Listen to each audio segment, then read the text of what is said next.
murunku ötkөн temada мекен танылган кайсы теманы өттүк эле? Өсүмдүктүн түзүлүшү. Өсүмдүктүн түзүлүшү кандай болот экен? Биз өткөн теманы бизге кайталап алалы. Өсүмдүктүн түзүлүшү кандай болот экен?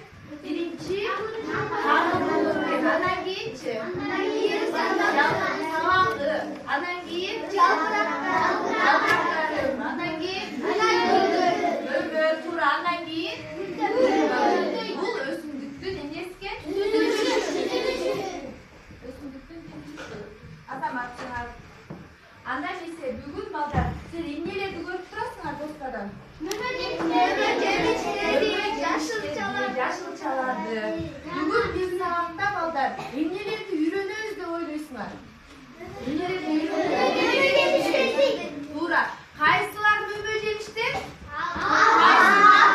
Жашылчалар экенин үйрөнөбүз.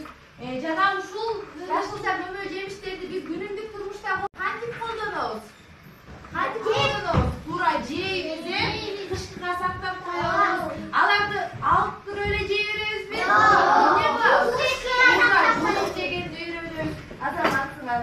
Анда эмесе балдар бүгүнкү сабакты баштаардан мурун биз күндөй болуп күндү билебиз. Күн ар дайым бизге жарыгын чачып, жылмаюу тартылып турат. Анда эмесе баары ордубуздан туруп,